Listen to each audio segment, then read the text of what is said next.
Just a little demographics for Wausaukee School District. We're rural district with 57% of our students are economically disadvantaged, and 23% of our students are students with disabilities. Kind of as I reflect on some of the things in our UDL trials, some of those things come to mind as we're looking at some of the learning. So I'm going to talk a little bit about what our focus and support was for this year, our lessons learned, our greatest impact, and things that we can improve on. So focus and support over the last few years as a district, we've focused on our clear learning goals and student self-assessment. And we've used that work as some of our SLO and PPG work. So like some of you have already described, trying to make the work more cohesive so it's not just another thing. We've incorporated those clear learning goals and student self-assessment as part of the SLO so that it was not another thing, but something that we were able to work on. This particular year in our UDL work, we focused really on student self-assessment, and we used the engagement rubrics that we created and used the impact tool to collect our data that Joe had created. So we did have a really nice calendar and roadmap from the beginning of the year. Our school calendar really aligned well, where we were able to do a lot of the beginning work in the beginning of the year to collect our baseline data, to get our groups cross-discipline.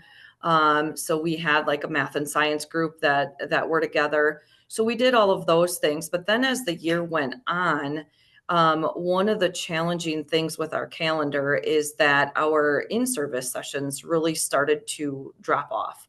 And so we wanted to do the baseline and then 3 trials of data collection, but we're only going to get the baseline and 2 trials.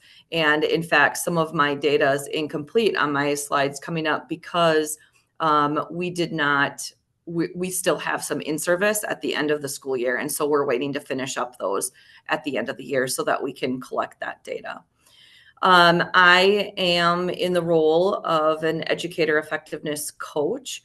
And so I'm also a high school science teacher, and I have done a lot of the mentor work for the UDL alongside of Joe Miller from CISA 8 has really supported our district. So we do some regular check-ins at in-services. And then now in the end of the year here, we've had to do regular check-ins in our morning meetings. We've provided resources. I help to facilitate some professional development sessions. And then as a district, we've been really working on and encouraging collaborative conversations, especially between our special education teachers and general ed teachers. So those are some of the things that we focused on and how I provided some support.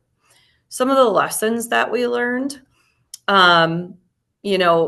students, really what was super important and really a celebration is that our students are showing growth. Those engagement rubrics have really been helpful. Our teachers tried different types of student self-assessments. They collaborated. The data collection tool was really easy to use. I think that tool is amazing.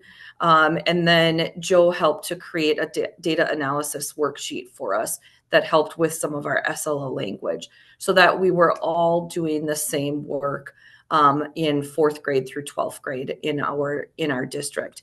We had our K through 3 teachers focus on Act 20 this year. So they were the ones that didn't participate fully in the UDL process. Some of the greatest impacts. So I just added some of the data. You can see that when we're looking at all students in so far, we have the baseline trial 1, and so far people who have entered data for trial 2, you can see that in our engagement for levels 3 and 4, our students have shown growth. We did have one group focus also on academic data, but that trial 2, again, is not complete until the end of the year. So that you could see there was improvement. I'm going to anticipate that there's still going to be improvement, but that data is a little bit incomplete as of right now. For our other breakdown of students, we had growth for all students in all proficiency levels. So our students that were below basic, proficient, and even advanced showed some growth so far as we look at some of the data that's been coming in. So I think that that's been super important for us to look at as well. And then our students with IEPs have also shown some growth. We're still waiting for that trial 2 data, but that's been an important factor as well. Things that we can improve. More frequent meetings to discuss our data are definitely something that's on our calendar that we would like to improve, and more frequent data entry.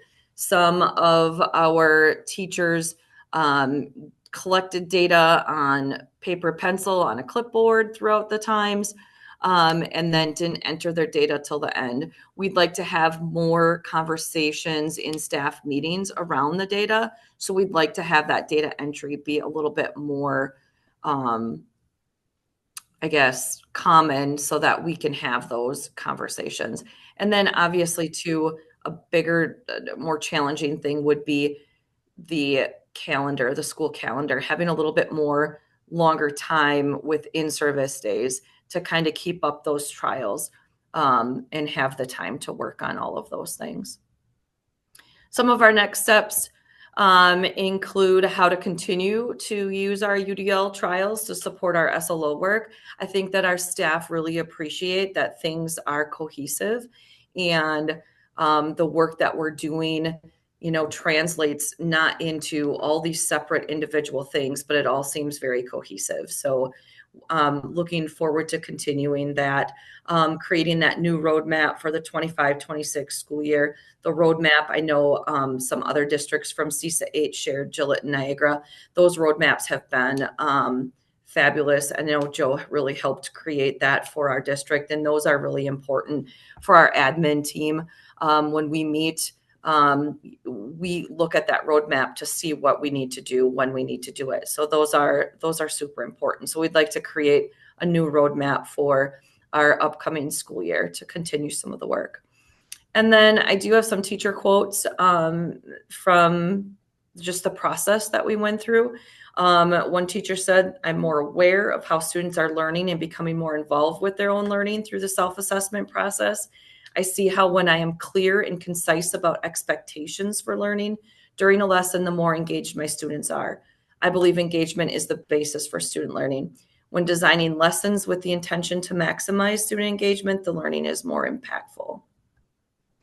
Another one, collecting observational data has allowed me to make observations about engagement on a regular basis, no matter what my students are doing. I think that one was pretty powerful. And this, I also think, sums up a lot of our teachers. I was skeptical at first, but now I see how much of a difference student self-assessment has made in engagement. So our trials are not complete, as I mentioned before. We do have more data to collect so that hopefully that end trial 2 still shows that improvement as we've been seeing all along. Our overall student and teacher engagement in the process has been positive. People do like the ease of the My Impact data collection. They also like that some of the SLO stuff is created where they can just fill in their own data points. And so that makes things just a little bit more streamlined and easier for staff in that process as well. But I think people are really surprised at the amount of engagement that they're seeing. And I think that that's making it worth doing.